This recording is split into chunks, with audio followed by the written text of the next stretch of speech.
इंसान के शरीर में दिमाग और रीढ़ की हड्डी का बहुत ही महत्वपूर्ण रोल होता है। दिमाग इंसानी शरीर का वह कंट्रोल रूम है जहां से शरीर का हर मोमेंट कंट्रोल होता है। शरीर में सर के बाल से लेकर पैर के अंगूठे तक होने वाली हर एक्टिविटी को दिमाग कंट्रोल करता है। इस पूरे सिस्टम में जो डॉक्टर अपनी अहम भूमिका निभाते हैं उन्हें न्यूरो सर्जन कहा जाता है। स्वदेश 24x7 न्यूज चैनल ने RJN अपोलो स्पेक्ट्रा हॉस्पिटल के न्यूरो सर्जरी डिपार्टमेंट के HOD डॉक्टर आलोक दीक्षित से न्यूरोलॉजी, दिमाग के कंट्रोलिंग सिस्टम, रीढ़ की हड्डी और इसके इलाज के साथ साथ सर्जरी अपडेशन के बारे में खास चर्चा की। नमस्कार, मैं अवधेश शर्मा और आप देख रहे हैं स्वदेश 24x7 न्यूज चैनल। आज हम मौजूद हैं RJN Apollo spectra hospital Gwalior में, जहाँ हम बात करेंगे आलोक दीक्षित डॉक्टर साहब से। इन्होंने आज ही अपोलो स्पेक्ट्रा ग्वालियर को ज्वाइन किया है और आपको बता दें कि ये न्यूरोलॉजी के HOD हैं, न्यूरो सर्जरी में ये माहिर हैं। और सबसे बड़ी अच्छी बात ये कि लोकल ग्वालियर के हैं, पढ़ाई इन्होंने बाहर से करी, अपना एक्सपीरियंस लिया और आज ग्वालियर चंबल संभाग को अपनी सेवाएं देने के लिए ये ग्वालियर आ चुके हैं। सर, आपका बहुत स्वागत है स्वदेश 24x7। थैंक यू सर, हमें ये बताएं कि सबसे पहले तो आपका ही हम इंट्रोडक्शन लेना चाहते हैं कि आप कौन हैं, आलोक दीक्षित क्या हैं, कैसे इनकी पढ़ाई हुई और ग्वालियर से बाहर जाके आपका एक्सपीरियंस कैसा रहा। ग्वालियर आने के बाद में आपने चूँकि स्टार्टअप अपोलो स्पेक्ट्रा से किया, कैसा लग रहा है? नमस्कार।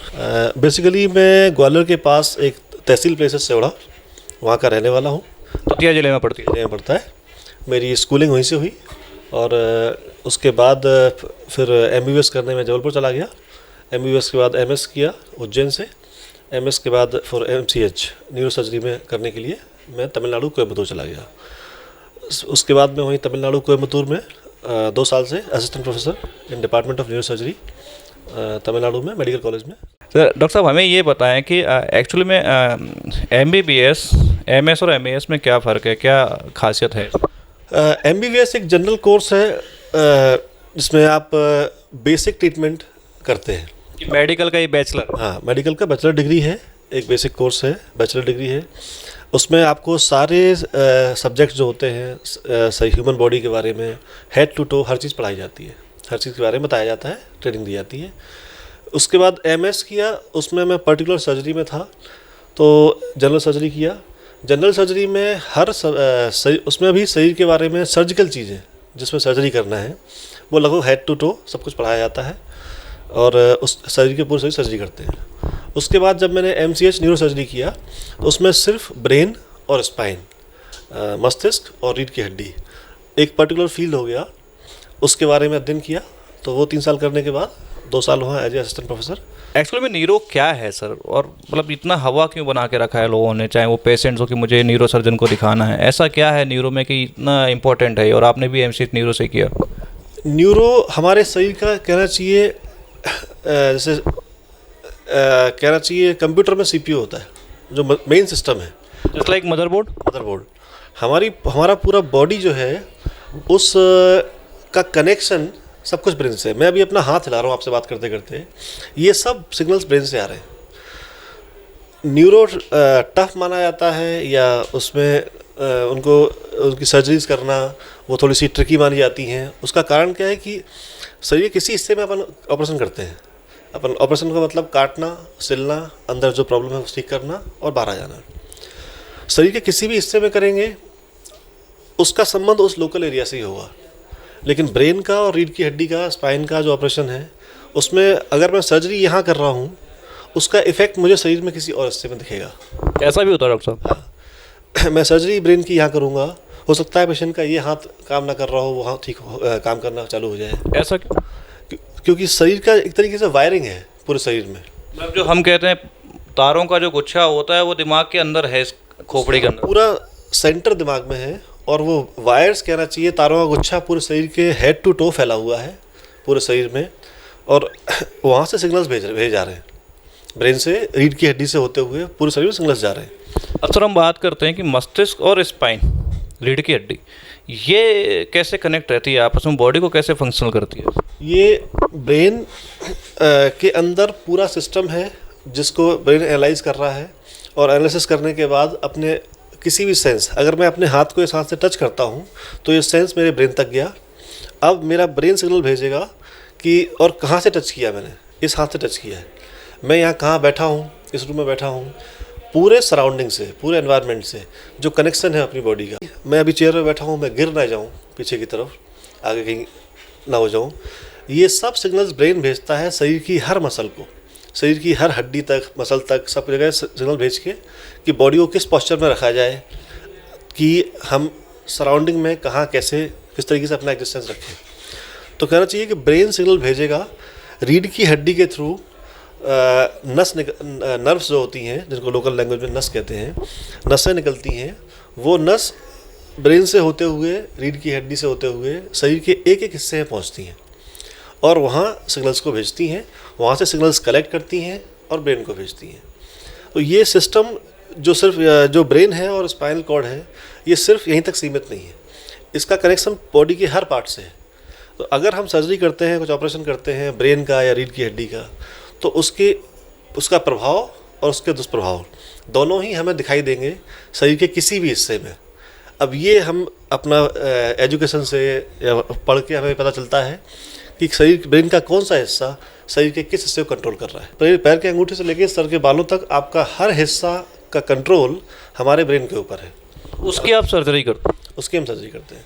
तो पेशेंट कभी ये कह के नहीं आता जनरली कि उसको प्रॉब्लम ब्रेन में हो रही है। पेशेंट जैसे कभी आया अचानक से, आधा शरीर पैरालाइज हो गया, आधा शरीर काम नहीं कर रहा है, या हाथ में प्रॉब्लम हो गई है, कमज़ोर हो गया है, सेंस फील नहीं हो रहा है, ताकत उतना नहीं ले पा रहे हैं, तो हमें ये जज करना होता है कि ये हुआ है।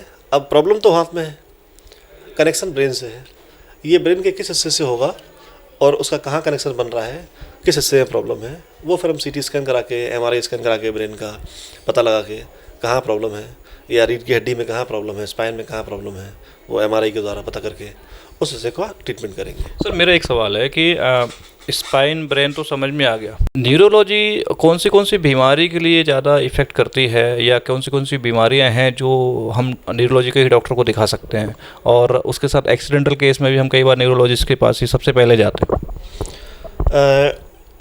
बेसिकली दो तरह की बीमारियों को अगर हम बांटें, तो एक तो जो इमरजेंसी में एक्सीडेंट वगैरह होते हैं, किसी की चोट लगी, गिर जाना, अचानक करंट लगा और गिर गए, सीढ़ियों से गिर गए, कोई भी टाइप की चोट जो सर में लगी है या रीढ़ की हड्डी में है, या तो वो एक ट्रॉमा पार्ट हो गया। इसके अलावा नॉन ट्रॉमा, जिसमें ट्रॉमा के अलावा क्या क्या होता है, अचानक किसी को ब्रेन हेमरेज हो गया, अचानक किसी के दिमाग में खून की चाल कम होने की वजह से आधा शरीर को लकवा, जिसको लोकल लैंग्वेज में बोलते हैं, लकवा मार गया, लकवा हो गया, आधा शरीर पैरालाइज हो गया, फेस में पैरालिसिस हो गई, आधा फेस एक तरफ को डेविएट हो गया, लेफ्ट साइड या राइट साइड, किसी को ब्रेन ट्यूमर हुआ है, किसी को स्पाइन में ट्यूमर हुआ है, उसकी वजह से जो तकलीफ होती हैं, तो पेशेंट तरह तरह की तकलीफ लेके आएगा। अकॉर्डिंगली उसकी जांच करवाने के बाद CT स्कैन MRI करा के और कहाँ तकलीफ है उसको देख के उस तकलीफ को दूर करने का काम न्यूरो सर्जरी के द्वारा किया जाए। आजकल बहुत अच्छी मशीनरी है, CT scan MRI scan, advance technology है। ऑपरेशन के टाइम हम माइक्रोस्कोप का यूज़ करते हैं, अपने यहाँ अवेलेबल है। तो माइक्रोस्कोप में जब हम देखते हैं तो हमें कोई भी चीज़ 25 गुना बड़ी दिखाई देती है। तो जो पहले सिस्टम था न्यूरो सर्जरी का, न्यूरो का एक स्टिग्मा बना हुआ है लोगों के अंदर कि अगर एक बार न्यूरो का ऑपरेशन हुआ या स्पाइन का ऑपरेशन हुआ, इसका मतलब है कि अब आगे का जीवन तो बर्बाद हो गया। एक तरीके से लोगों के दिमाग में एक इमेज होती है। ये जो लोगों के दिमाग में मिथ बना हुआ है कि न्यूरो सर्जरी या स्पाइन सर्जरी इसका मतलब है कि आगे की लाइफ पूरी बेकार हो जानी है, ऐसा आजकल नहीं रह गया है। ऐसा क्यों लोगों के दिमाग में आया, उसके पीछे का कारण ये है कि इंडिया में CT स्कैन 1980 के बाद से आना शुरू हुआ, कॉमन हुआ धीरे धीरे। MRI स्कैन ऑलमोस्ट 1990-2000 के आसपास हिंदुस्तान में बड़े शहरों में आना स्टार्ट हुआ। तो माइक्रोस्कोप का इस्तेमाल सर्जरी के दौरान ये सब पहले नहीं था। तो लोगों के दिमाग में अगर माइक्रोस्कोप नहीं है, CT स्कैन नहीं है, MRI स्कैन की फैसिलिटी नहीं है, तो तकलीफ जब लोगों को होती थी, बीमारियां होती थी, उनके उतने इलाज संभव नहीं थे।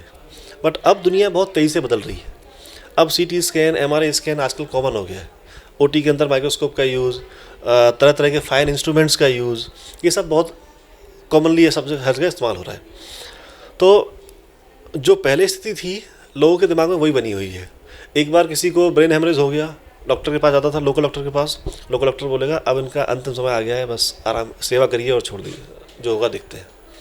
अब वो स्थिति नहीं है। किसी को स्पाइन में प्रॉब्लम हो गई, बोलेंगे डॉक्टर से इलाज कराया मतलब शरीर काम करना बंद कर देगा, हाथ पैर आपके बिल्कुल काम नहीं करेंगे और आप जो है अब तो बस सेवा करिए। जो एक टिपिकल डायलॉग होता था पहले कि अब तो सेवा करिए और कुछ नहीं बचा है, वो स्थिति आज की डेट में नहीं है। अब बहुत मेडिकल साइंस बहुत तरक्की कर चुका है, तरह तरह की नई नई मशीनें आ गई हैं, नए नए इक्विपमेंट्स हो गए हैं, रिजल्ट्स में बहुत डिफरेंस आया है। सर मेरा एक सवाल ये है कि आपने तो इतने सारे शहरों में काम किया है, ग्वालियर से लेकर कर्नाटक तक आप गए। ग्वालियर अंचल संभाग जो है, चंबल संभाग है, उसमें इक्विपमेंट्स में और आपने जो टेक्नोलॉजी देखी उसमें क्या फ़र्क है अपडेशन? अब बहुत डिफरेंस नहीं रह गया। जैसे स्पेशली मैं इससे पहले मैंने ग्वालियर में काम नहीं किया था कभी। मैं 5 साल से तमिलनाडु कोयम्बतूर में काम कर रहा था। तमिलनाडु हेल्थ के मामले में पूरे इंडिया में सबसे अच्छा स्टेट माना जाता है। डॉक्टर पॉपुलेशन रेशो तमिलनाडु सबसे अच्छा है पूरे इंडिया में। हर 600 लोगों पे एक डॉक्टर है वहाँ पे, जो पूरे इंडिया के रेशो से बहुत अच्छा है। इसके अलावा जो मशीनरी है, कहना चाहिए, जो मशीनें यूज़ होती हैं, जिस टाइप के हॉस्पिटल्स वहाँ पे हैं, बड़े बड़े हॉस्पिटल्स, बड़े बड़े सेटअप उनके पास हैं। वो एक तरीके से मैं कहता हूँ कि बहुत डिफरेंस है अभी भी अपने स्टेट को उस लेवल तक पहुँचने के लिए। पहली चीज़, फिर भी मैं यहाँ आया हूँ, मैंने अपोलो ज्वाइन किया, अपोलो स्पेक्ट्रा में मैंने काम स्टार्ट किया, क्योंकि मैं यहाँ आया, मैंने यहाँ देखा बहुत हद तक सारी चीज़ें मुझे यहाँ दिखी कि अवेलेबल हैं। यहाँ के मैनेजमेंट ने सब कुछ अवेलेबल करा के रखा हुआ है। तो जब मेरा पहला सोचना वहाँ से आने के पहले यही था कि जिस सब माहौल में मैं काम करके आया हूँ, वो इक्विपमेंट्स, वो चीज़ें, सारी सुविधाएं मिलेंगी या नहीं मिलेंगे। अगर मुझे ओटी में माइक्रोस्कोप नहीं मिलता है, जैसे मेरा मानना है ग्वालियर में बहुत कम जगह होगा जहाँ माइक्रोस्कोप होगा। अगर मुझे ओटी में माइक्रोस्कोप नहीं मिलता है तो मैं उतना अच्छा रिजल्ट नहीं दे पाऊँगा। और मैंने आके देखा यहाँ माइक्रोस्कोप अवेलेबल है, ओटी के इंस्ट्रूमेंट, सीआम का यूज़, सारे लेटेस्ट इक्विपमेंट्स हैं। क्रिटिकल केयर टीम भी यहाँ पर उपलब्ध है। आईसीयू में क्रिटिकल केयर टीम जो 24/7 अवेलेबल रहते हैं, ईआर की टीम और ट्रेंड स्टाफ। तो उनसे बात करके मुझे लगा कि पेशेंट को मैनेज करने में डॉक्टर का रोल है, डॉक्टर के साथ साथ जो सारी सपोर्टिव टीम काम करती है उसका भी बहुत बड़ा रोल होता है। उसका सारा श्रेय डॉक्टर को नहीं जाना चाहिए, मैं मानता हूँ। वो टीम अगर अच्छी है, आपके रिजल्ट्स में डिफरेंस अपने आप दिखेगा, आपके रिजल्ट्स अपने आप अच्छे होंगे। तो जब मैं यहाँ आया, मैंने देखा, 2-3 दिन ग्वालियर में रहा और डेली हॉस्पिटल आके लोगों से मिलना, आईसीयू की टीम से, ओटी की टीम से, वार्ड स्टाफ से और मैनेजमेंट से, मुझे लगा कि एक कोऑपरेटिव माहौल और एक कहना चाहिए कि ट्रेंड लोगों की टीम जो काम करती है, मुझे लगा कि ये भी उस तरह से चल रहे हैं जैसे ये अरेंजमेंट वहाँ पे हो रखे हैं। वो अपने आप को लीडिंग मानते हैं, जैसे मैं तमिलनाडु में था, तो वैसी सुविधाएं अपने यहाँ अभी अपोलो में अवेलेबल हैं। तो मुझे लगा कि मुझे यहाँ काम करना चाहिए। सर ग्वालियर वासियों को क्या संदेश देना चाहेंगे? ग्वालियर वासियों के लिए संदेश मेरा ये होगा कि कोई भी तकलीफ़ हो, उसके पीछे जितने भी मिथ चलते हैं, जो कहानियाँ चलती हैं, उन कहानियों का दौर अब गया। आजकल एडवांस टेक्नोलॉजी है, नई चीज़ें हैं। आपको कोई भी तकलीफ़ होती है, डॉक्टर को दिखाएं और डॉक्टर की सलाह को माने। सबसे बड़ा प्रॉब्लम जो मैं सोचता हूँ आजकल जो लोगों के अंदर है, मैं तमिलनाडु में था, मैं जो सोचता हूँ, मुझे जो एक डिफरेंस समझ में आता है अपने यहाँ के लोगों में और तमिलनाडु के लोगों में, अपने यहाँ पुराने मिथ बहुत ज़्यादा फॉलो किए जाते हैं। एक डॉक्टर जो बोल देगा उस बात को ना मानते हुए एक पड़ोसी जो बोल देगा उसकी बात को मान लिया जाएगा। तो आप उन सब मिथ में ना जाते हुए, अगर आपको कभी भगवान ना करे तकलीफ़ हो, लेकिन अगर तकलीफ़ होती है तो बेहतर ये होगा कि आप डॉक्टर की सलाह लें और उस पर चलें और डेफिनेटली आपको रिजल्ट मिलेंगे, आपको फ़ायदा होगा उस चीज़ से। तो ग्वालियर के लोगों के लिए यही कहना चाहूँगा कि जो भी बीमारी कुछ प्रॉब्लम होती है आप, और ये जो एक ग्वालियर के क्षेत्र में एक ट्रेंड भी है, कुछ भी हुआ दिल्ली चले जाना है। हर चीज़ का इलाज ना दिल्ली में है और ना हर चीज़ सिर्फ दिल्ली में है। आजकल नए ज़माने में बहुत सारी चीज़ें ग्वालियर में मैं देख रहा हूँ, यहाँ भी पहले की तुलना में हेल्थ फैसिलिटी बहुत अच्छी होती जा रही है, सुविधाएं बढ़ती जा रही हैं और धीरे धीरे और ग्रो करेंगी। कोई बात तो आप एक बार ओपिनियन लें, विचार करें, आसपास के मिथ में ना आए, जो एक्चुअल कंडीशन है डॉक्टर से समझें, उस पर बिलीव करें, डेफिनेटली आपको फ़ायदा होगा। तो आपने देखा कि न्यूरोलॉजी के जो एचओडी हैं डॉक्टर आलोक दीक्षित, इन्होंने कितने अच्छे तरीके से न्यूरोलॉजी को समझाया। मस्तिष्क और स्पाइन जो रीढ़ की हड्डी होती है उसको बहुत अच्छे से ब्रीफ किया, साथ में इस बीमारी को ब्रीफ किया कि इससे घबराने की ज़रूरत नहीं है। सबसे बड़ी बात कि ग्वालियर चंबल संभाग में जो एक मिथ लोगों के मन में पैदा हुआ है, जो आज भी उनके ऊपर हावी है कि हम डॉक्टर की सलाह ना लेके पड़ोसी की सलाह लेते हैं। तो डॉक्टर साहब ने एकदम क्लियर किया है कि कोई भी बीमारी आपको एक बार डॉक्टर की सलाह अवश्य लें और उसका समय पर ट्रीटमेंट कराएं। ऐसे ही नई नई जानकारी के लिए हम लगातार डॉक्टर साहब के साथ चर्चा करते रहेंगे। तब तक देखते रहिए स्वदेश 24/7 ग्वालियर।